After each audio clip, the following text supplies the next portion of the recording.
Welcome to Health Live at Seniors Today. We are delighted to have here with us Dr. Uday Sanglodkar, who is Principal Consultant Hepatology at the Nanavati Max Institute of Liver, Intestine and Pancreas Sciences, part of the liver transplant unit at Nanavati Max Hospital, which is in Mumbai. A little about Dr. Sanglodkar. He is, as I mentioned, a senior consultant hepatologist and at the Nanavati Max Hospital. Before that, he was a senior consultant hepatologist and clinical lead of the liver intensive care unit at the Global Hospital in Mumbai. And he was also at the Rela Institute and Medical Center at Chennai for a few years. He was Registrar in Medical Gastroenterology at the Glen Eagles Hospital in Chennai, part of the liver intensive care unit at the Global Hospital in Mumbai, which is now the Glen Eagles Hospital. He was also at the BARC Hospital, and he's done his medical MBBS at Amravati and DNB in medicine from BARC in Mumbai, and a super specialty in medical gastroenterology from the Glen Eagles Hospital in Chennai. He is won fair number of awards. He's a member of some of key associations that are part of the business of hepatology and gastroenterology. His special interests are in chronic liver diseases, pre and post liver transplant, management of acute liver failure and acute on chronic liver failure, and management of hepatobiliary malignancy. Thank you very much, Dr. Uday Sanglodkar, for being here. Delighted to have you here. You know, we've had a session on liver and from somebody at from Nanavati Max itself a few months back, but the request for information on liver was so huge. So that time we touched more upon fatty liver, and today we've requested Dr. Uday Sanglodkar to talk about chronic liver diseases. So over to you, doctor, and we will take the questions from you later. So we have Dr. Uday Sanglodkar making a presentation for 10-15 minutes, and after that we will have the Q&A. Over to you, doctor. So though I'll touch upon the fatty livers, but I would like you to take you to the next level of this fatty liver, that is called as chronic liver disease. And what are the do's and don'ts basically?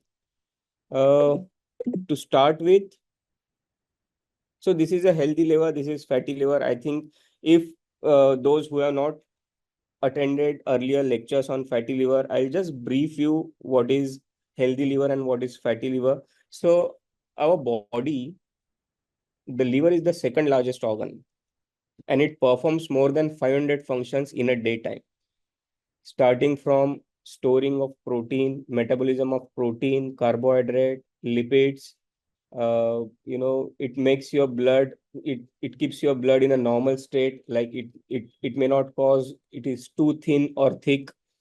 Then the bile juice which is secreted from the liver, it is helpful for the digestion.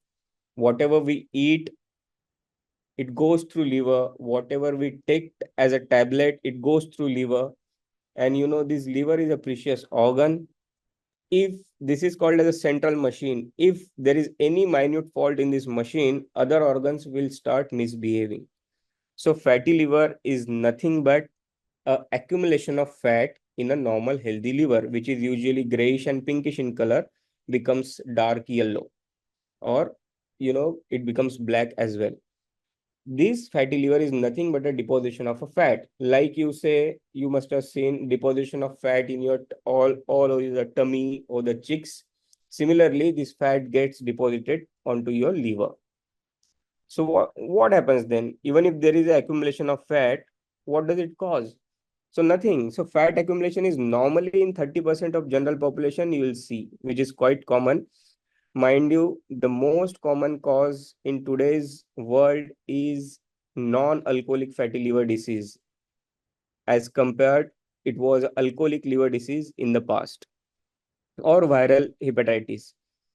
I'll tell you an interesting story. I had few patients in my OPD Few of them were, in the younger age group, in 35, 40s.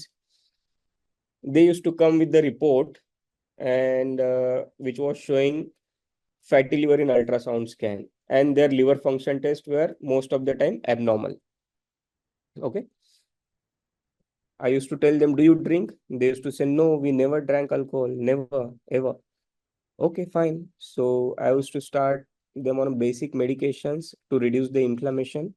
And after 3 months, their liver function tests were absolutely bang normal. I was surprised. Over the time, this was a kind of, regular scenario. And then I came to know these are all alcoholic patients. Okay. They are coming to my OPD. They're seeing me, showing the report. They know they drank a lot in last 2, 3 months, and they used to do blood test at their own. And as soon as they stop alcohol, their liver used to regenerate normally without doing anything.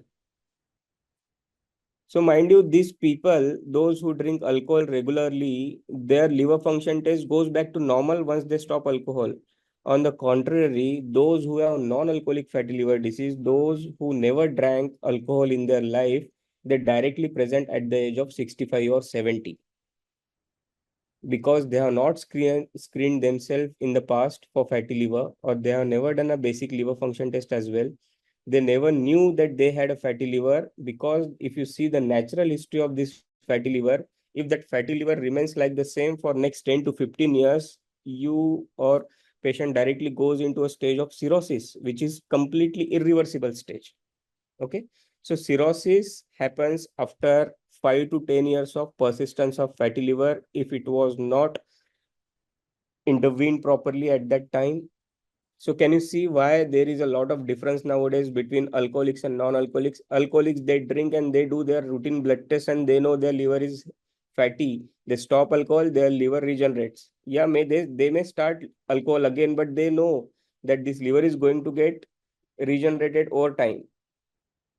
So this is how it happens that just a minute. Yeah. So this is how it happens. The non-alcoholic fatty liver disease is more common in general population, almost 30%. Steatosis and inflammations means persistence of inflammation over the liver for longer time causes hardening of liver. That is called as fibrosis. And the next step is basically a cirrhosis. Cirrhosis, out of 100, only 20, I would say less than that, 15 will develop a cirrhosis over the period of 10 to 15 years. So what happens if they have a cirrhosis? Okay. So I'll come to the cirrhosis stage. So these are all causes for fatty liver. I would like to focus on this. What should we do if you have a fatty liver? So fatty liver, I'm just discussing a brief about fatty liver. I'll come to stage of cirrhosis in next 5 minutes. So it is important because once they develop cirrhosis, cirrhosis is not at all curable. And the natural history says if there is a development of fatty liver and then fibrosis, over the time they'll get a cirrhosis. That means end stage liver disease. The liver is not working. You have only one choice, that is prevention. If we prevent the fatty liver, there is a chance you may not develop cirrhosis. So who should be tested for fatty liver? Who should do routine investigation for fatty liver? So those who have diabetes, those who have hypertension, that means they have blood pressure and they are taking medications for that. Those who are overweight and obese, where the BMI, that is body mass index, means height to weight ratio is more than 30. Those who have cholesterol problems like dyslipidemia, their cholesterol triglyceride is very high. Those who have thyroid problems, or even if you don't have any of the above problems but you have a strong family history of liver cirrhosis, your brother, your sister, your parents, your siblings, those who have liver cirrhosis in their life, you should screen yourself. Or those who have liver cancer in their family or themselves should be screened for the fatty liver. So this is interesting one, visceral obesity. So there are two types of body shape. One is apple shape and one is pear shape. If you can see here, apple shape, it is more visceral adipose tissue, which is prevalent in male patient. That means This is a typical phenotype of a male patient who has adipose tissues located all over his trunk and abdomen. That is called as apple shape. However, a pear shape is like, if you see the females, they have typical obesity over the abdomen, more subcutaneous adipose tissue and prevalent in females. Both type of obesities causes severe swelling and fatty liver. It is nothing but a deposition of same fat into your liver. So this body shape you should consider. What do we do? How do we measure this body fat? So we can calculate BMI, that is body mass index. We can do a waist circumference measurement for men. If it is 90 centimeter and female it is 80 centimeter should be a cutoff. And there are various medical tests, bioimpedance and DEXA. Those are not needed, but basic BMI and waist circumference should be calculated at home. BMI more than 30 and waist circumference for men more than 90 and female more than 80. How to test for fatty liver? So basically you need to do a basic blood test like complete blood count, liver function test, creatinine, your sugar levels in last 3 months, that is HbA1c, lipid profile, thyroid, and ultrasound scan. The problem with ultrasound scan is it can detect fat in more than 5% of normal people. And grades of fatty liver are not specific, because if you do an ultrasound scan and there is written grade 1 fatty liver or grade 2 fatty liver, what does it signify? It signifies nothing. The grading of fatty liver on ultrasound is not a specific marker. If there is more than grade 2 fatty liver in your report, or grade 2 or more than grade 2, that is grade 3, you should do a advanced test, because you have fatty liver since long time. Now there is a chance you may get fibrosis. Fibrosis means hardening of the liver. If the liver becomes hard, there is a high chance of developing cirrhosis. That means it has gone completely out of control. It is non-functioning liver. So there are modalities called as fibroscan and MR elastography. These are the scans are usually done at a dedicated centers. As I said, USG, that is ultrasonogram, is not a good modality to detect the fibrosis. So this is basically a fibroscan. What we do, there are two values, one in blue called as cap, which is denotes percentage of fat, and one is in orange color, which denotes KPA, that is called as fibrosis. How hard is your liver? More the harder liver, high chances of developing cirrhosis. This is MR elastography, what we do, which gives us idea. So in fibroscan, we get only measurements. You won't get a structural idea. However, in MR elastography, you can see your liver. How is it? How much quantity of fat is there in your liver, which is deposited. So we can, in this test, we can diagnose if there are incidentally diagnosed cancers, blood vessel blockages, and so on and so forth. So if you get a fatty liver, it doesn't mean that you have only fatty liver. It's an indirect marker that your other organs are also not doing good. For example, your heart. That means if you have a fatty liver, that means you have a metabolic syndrome. It's a syndrome which involves other organs, and liver is just a part of that. You should screen your heart, kidney, eyes, and bones as well. What are the symptoms? This is the most common questions people ask me, or patient ask me, what are the symptoms of fatty liver? Mind you, there are no symptoms of fatty liver. It is usually a incidental finding, or when you do your routine health checkup yearly, you find there is some fat on your liver. So as such, there are no symptoms, and you develop symptom only when you get a liver cirrhosis. So what are the symptoms of liver cirrhosis? That is CLD, chronic liver disease. Cirrhosis, a similar word what we use in our practice is CLD. That means chronic liver disease. There is a liver disease which is there since long time. So suppose a patient who has jaundice for more than 6 months, we tell them that you have a chronic liver disease. It is not acute, it is a chronic liver disease. How do you know that you have a chronic liver disease or liver cirrhosis?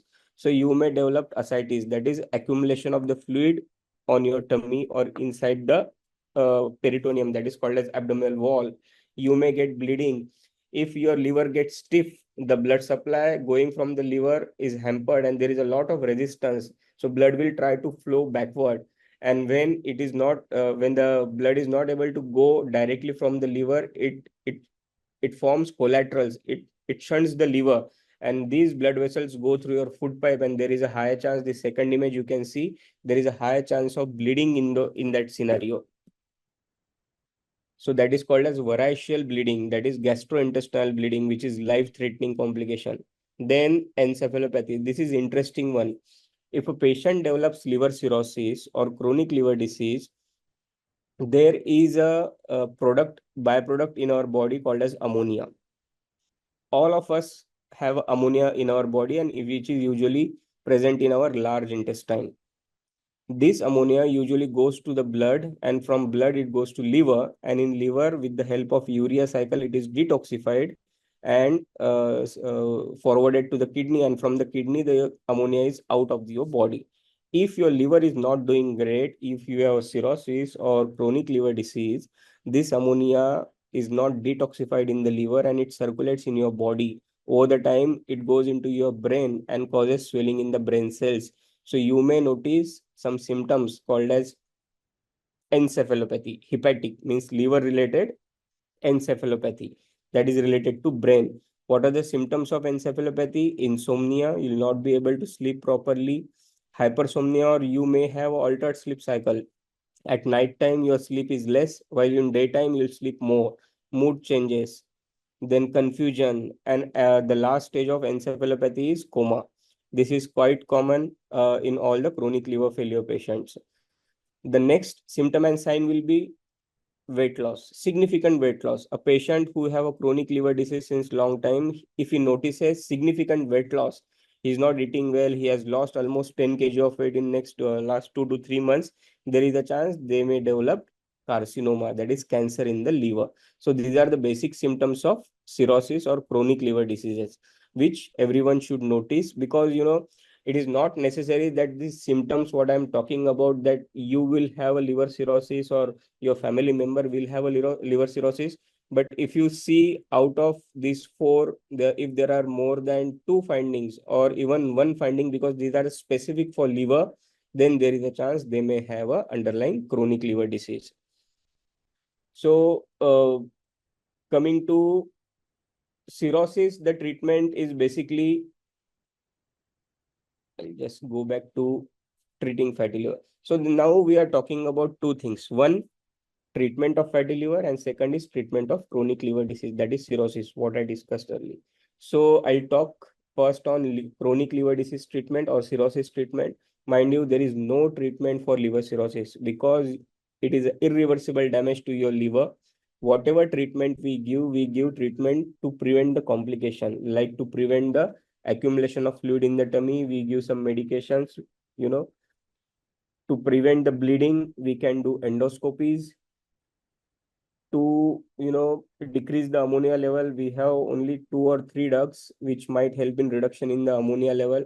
But if these patients are not responding to routine medications, then naturally over the time their liver fails and they need a liver transplant in their life.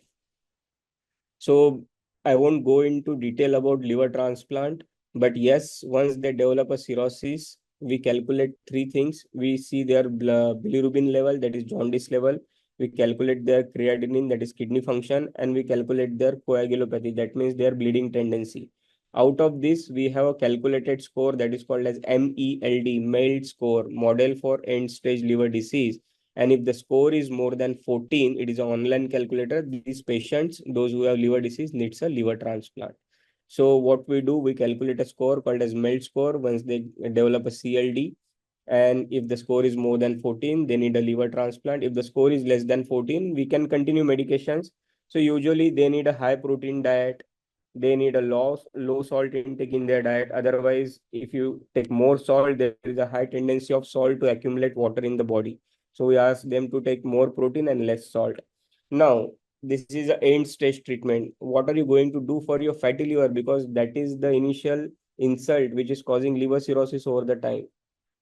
So for treating the fatty liver, the most important is you need to lose your weight. Ideally, it has been said 10% of weight reduction in 4 to 6 months is sufficient. Making specific changes to your diet, that means avoid sugars, avoid excess oil, which everyone and most of the doctors will tell you. It is easier for me to tell that you stop this, you don't eat this. But if you ask me, if you give me a sweet, definitely I would like to try it. So it is very difficult, and that's why the lifestyle modifications are more difficult, and patient prefers having a medications and tell us that we are not going to restrict anything. You give us medication and we'll be fine. But mind you, this is not a treatment. Whatever we give, it is going to work only for 5 to 10%. It won't work. 90% is your routine, your lifestyle, which is going to help. That means losing the weight, making specific changes to your diet, and regular exercise. What is regular exercise? Regular exercise means basically aerobic exercises more than 3 days per week. That means more than 150 minutes per week of moderate intensity. Resistance exercises for more than 2 days, and reduce the sedentary behavior. So these are basic treatment options, or I would say these are the lifestyle modification option. And what should you eat? So you can see this diagram. You should have maximum vegetables, maximum proteins, grains, and fruits. This is just a basic diagram. You should have quarter of everything, and which will suffice your daily needs. And do exercise. I mean, that is the only treatment for fatty liver. Now, this is an important topic. I would like you to just listen here. How much alcohol a person can drink to avoid liver disease? I mean, this is always an interesting topic, and everyone asks me whenever they come to my OPD. So, less than 20 gram per day in male and 10 gram per day in female. That means one glass of wine and 250 ml of beer. Even if you drink every day, there is a high chance you may not get any liver problem, because this is the lowest limit which is advisable, which is helpful, in terms of increasing the cholesterol, whatever you have heard. Mind you, this is true, but there are few categories, or there are few high risk factors. If you are drinking even this lesser quantity, then you may get a liver disease. If you have obesity, if you have diabetes, if you have hypertension, if your, as I said, if your weight is more than 30, if you have viral infections like hepatitis B, hepatitis C, and those who have family history of liver disease, even if they take, less than this quantity, they are going to get a liver disease. People ask me, there are hundreds of people who are drinking alcohol, but why only few people get a liver cirrhosis? The answer is risk factors. It is a risk factor, and there are now genetic modifications in your body. There is a gene called as PNPLA3, which is present in 30% of population, which causes liver cirrhosis early, even if they take a less alcohol intake. So mind you, there is no alcohol permissible if there is a liver cirrhosis, or if you have fatty liver, it has an additive effect. So most of the things I have covered here. To summarize, basically, screening for fatty liver to be done in all the patients with metabolic syndrome. Blood test and abdominal sonography for the diagnosis is must. Fibrosis test, that is fibroscan and MR elastography, is usually preferred, or ultrasound scan to detect fatty liver. Diet and lifestyle interventions are cornerstone for the management. We need MDT, that is multidisciplinary team approach, with the help of diabetologist, cardiologist, nutritionist, and hepatologist. If fatty liver is not addressed early, it can cause liver cirrhosis and liver cancers also. I mean, this was a brief about a topic which is quite vast, I would say. It is not that simple to explain in 15 to 20 minutes, but I tried my level best. I tried to touch upon all the smaller aspect, which, I hope you have understood well. I tried to explain it in the basic language, not a medical terminologies. I mean, Very still, much, doctor. Thank you very much. go ahead and Uh, ask. uh, there is a question that has come in. I'm just breezing through the questions that have come in. Is a fatty liver a cause of dengue as well? This is a No, no, no. that has Fatty liver doesn't cause dengue and malaria. Even the high blood pressure directly will not affect your liver. But yes, if you have persistent hypertension, you are at a high risk of developing fatty liver. But definitely not dengue malaria. so. This was a question by Hina Mehta. Hmm. Now there were quite a few questions about detection of fatty liver and all of that, which you've also mentioned. Are there any exercises that you would recommend? So I told you, so in a week, 150 minutes Right. is sufficient. Aerobic exercises, suppose, if you are not able to do strengthening exercises, you can do basic aerobic exercises, or even walking. walking, but with a faster pace. You have to burn your calories. So walking 30 minutes per day is also sufficient. At the same time, you need to reduce or cut down sugar. So I'll tell you about the sugar fact. Why we usually say cut down your sugars. Sugar is an immediate source of energy in the body. If you take sugar, you'll have an immediate source or immediate energy in your body. When you have excess sugar, there is a cholesterol, that is a cholesterol and protein which is there in your body. It is not going to get utilized. If you stop sugar, over the time your fat and protein will be used as a source of energy. So once you stop sugars, your energy source from your body will be fat and protein, which needs to be utilized. But if you take sugar continuously, the fat and protein remains the same into your body and you will not lose your weight. So daily walking for 30 minutes and avoid sugars is the key. I have seen almost 80% of people reducing their weight with this funda. Right. That was a question from Sayed Agarwal. There is a question about from Sunita Verma. Can anyone get liver disorders by transfusion of blood? Yes. So that's an important question. People can get liver disorder by transfusion of blood. Specifically, there are two infections which are transmitted through blood transfusion, that is hepatitis B and hepatitis C. Hepatitis B and hepatitis C are notorious viruses. They affect your liver in long term. They can cause liver cirrhosis as well as liver cancer. Out of these two, we have a treatment for only hepatitis C. Hepatitis B, we don't have treatment. So whenever you are doing blood donation, check yourself for hepatitis B and C infection. And whenever someone is transfusing blood, please ask them, is this blood checked for hepatitis B and C or not? Because if these viruses are transmitted to your body, there is a high chance they may get a liver problems in future. Doctor, there's a question from Girija Ganesh. What oils and ghee should and fats to avoid in case of a fatty liver? So it is not about which type of oil and ghee, it is about the quantity of oil and ghee that matters.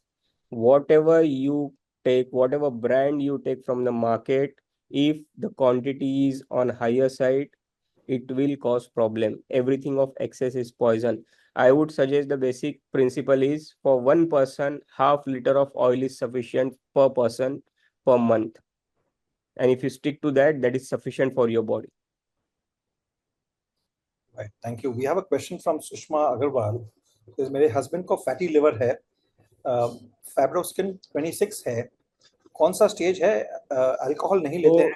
So fibrosis 26, that means it is quite significant. He is on the verge of developing liver cirrhosis, or probably he has already got a liver cirrhosis. You should consult hepatologist immediately. Even if he takes alcohol, if he has stopped alcohol, then it is more serious. If he's taking alcohol, then there is a 50% possibility that his liver might go back to the normal stage. We have a question from Sunita Verma. Who is more prone to non-alcoholic fatty liver, men or women?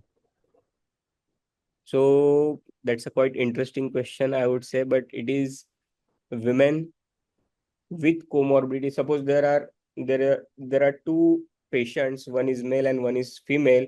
Both have high risk factors, like both have diabetes, both have hypertension, both have cholesterol. The chances of developing fatty liver is higher on female side. Right. Doctor, there's a question from Sunita Verma again. There's a lot of detox water that is available. Are these really effective for fatty liver? Which one? Sorry? Detox water. No, it doesn't work. This is all marketing gimmick. I'll tell you. Not a single treatment is there to control the cirrhosis of fatty liver, except your lifestyle modification. Detoxification doesn't work. I mean, I have seen there are a lot of nutraceutical kind of stuff and clinics where they take IV injections or chelating agents and saying this is a detox. So this is all marketing gimmick. Please don't go for that. And you mentioned about the fact that if you stop alcohol and exercise and all of that, what are the ways in which one can reverse a chronic liver disease? This is a question from So once you develop a chronic liver disease, so it is impossible to revert it. Okay. With the help of medications, we can keep it under control for a long time, but you cannot reverse it once you develop a chronic liver disease or liver cirrhosis. That's why I was enforcing and emphasizing again on treatment of early stage, that is fatty liver, which is totally reversible. If you reduce the sugar intake and do regular exercises, and as and when needed, you can start on treatment. If your scores are high, then definitely it is treatable in early stages. Thank you very much, Doctor, for a very detailed presentation, for answering quite a few questions. There are quite a few questions which have been asked, but they are repeat, and they've been already responded to you. Like we just got a question from Mona Herrera about symptoms of fatty liver, which you've already said. Do note that this presentation will be there on our website on Monday. We will be having our YouTube channel connected, so that will also be up on our YouTube site. But you can have a look at the Seniors Today website on Monday evening, and you will have a link to the takeaways from this article, from this session, as well as the link to the YouTube recording of this session. Thank you very much, Dr. Uday Sanglodkar, for taking the session. Thank you to the team at Nanavati Max Hospital to facilitate this.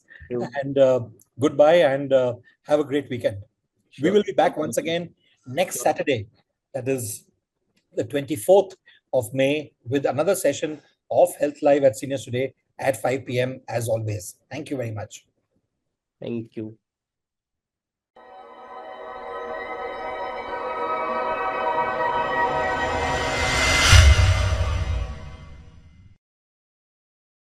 Subscribe now and press the bell icon. Never miss an update.